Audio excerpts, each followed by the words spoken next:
สบายดีกล่าวทักทายสวัสดีพี่น้องเบิดทุกคนเด้อพี่น้องเอ้ยพบกับส่องบ่าวแก้วอีกคือเก่าพี่น้องเอ้ย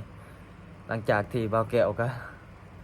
หลังจากที่ว่าได้ขึ้นมาเฮ็ดงานอยู่กทมเนาะพี่น้องเนาะเป็นเวลา 2-3 มื้อแล้วแหละพี่น้องก็เลยบ่ได้ค่อยมีเวลาลงคลิปให้พี่น้องเบิ่งเลยพี่น้องเอ้ยมื้อนี้ก็ถือว่าญาติเวลาเนาะพี่น้องเนาะมา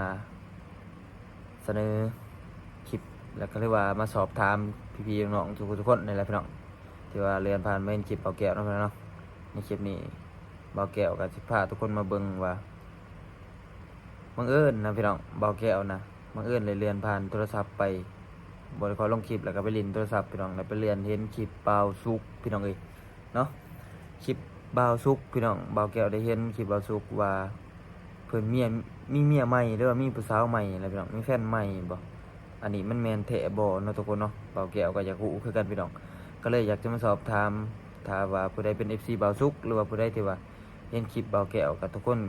ช่วยเบิ่งนำบ่าวแก้วหน่อยเนาะพี่น้องเนาะว่ามันแม่นเมียเราแท้บ่เมียใหม่เราแท้บ่หรือว่าผู้สาวใหม่แล้วบ่เนาะทุกคนเนาะ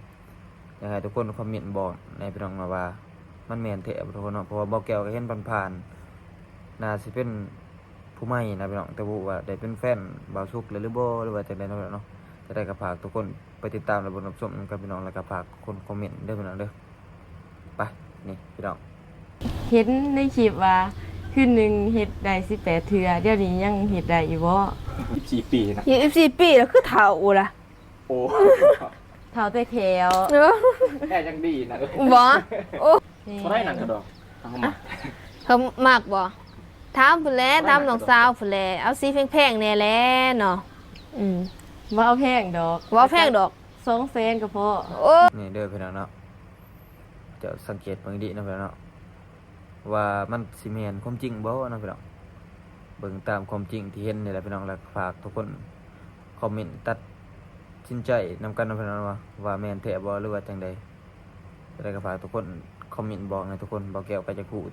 ความจริงคือกันเนาะพี่น้องเนาะถ้าว่าถ้าอยู่ไกลเนาะพี่น้องบ่แก้วก็สิเดินทางไปสัมภาษณ์เพิ่นเองแล้วพี่น้องเอ้ยแต่ว่านี่บ่ได้อยู่ไกลเพิ่นแล้วพี่น้อง บ่ได้ไปมาหาสู่เพิ่นคือที่เก่าเลย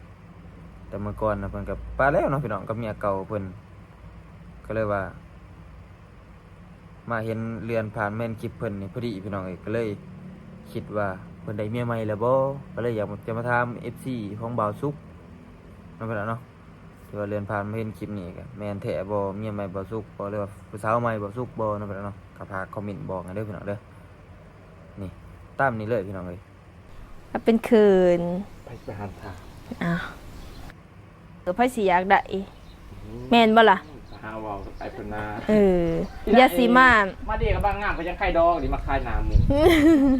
เดี๋ยวสิมาถามสเปคน้องลุงว่าสเปคของเพิ่นนั่นเป็นจังใดเนาะ เอียงหนังจะบ่ได้ถามกับบ่หนังใหม่แต่เฮิงนะ ยังสิมาถามนี่แล้วยังบ่ทันฮู้ อันนี้มาบ่นัดบ่ยังกันพอดีทุกคนเล เอย อสิมาถามว่าเป็นจังไดสเปคเรานี่มักคนอายุน้อยหรืออายุหลายแบบว่าสเปคของเจ้านี่มักคนอายุส่ำใด แบบไอ้ซุก แบบไอ้สุกนี่ โอ้ยตัวกันโลดอัน โอ้ นี้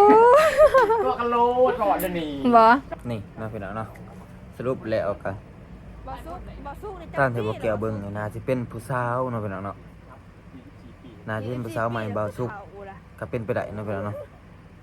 หรือเป็นแฟนใหม่บ่าวสุกก็อาจจะเป็นไปได้พี่น้องแต่ว่าถ้าเป็นแฟนใหม่เนี่ยมันก็อาจจะไว้กันไปนะพี่น้องเนาะ จะได้กะ สเปคเพิ่นนี่มักสำบ่าวสุกเพิ่นว่า ให้พี่น้องช่วยเบิ่งเนาะกันพี่น้องว่าแม่นแฟนใหม่บ่าวสุกหรือผู้สาวใหม่บ่าวสุกบ่คนนี้เนาะ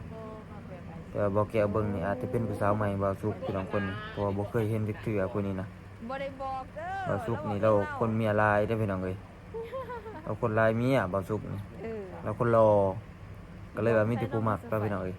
ยอมเราอลีนเอ้าเนาะพี่น้องเนาะคลิปนี้ก็ฝากทุกคนเด้อพี่น้องเด้อฝากทุกคนกดคอมเมนต์บอกในพี่น้องว่าแม่นแท้บ่นี่ผู้สาวเราแท้บ่หรือว่าแฟนเราแท้บ่เนาะหรือว่าเราเอามาถ่ายคลิปนำซื่อบ่เนาะทุกคนเนาะฝากทุกคนคอมเมนต์บอกกันเด้อทุกคนเด้อบ่เกี่ยวคิดว่าผู้สาวเราใหม่ผู้สาวคนใหม่แล้วนี่คนนี้เนาะพี่น้องเนาะจะได้ก็ฝากทุกคนนะพี่น้องเนาะฝากทุกคนคอมเมนต์บอกหน่อยว่าผู้สาวใหม่แล้วบ่หรือว่าแฟนแล้วเนาะทุกคนเนาะฝากคอมเมนต์ด้วยทุกคนบ๊ายบาย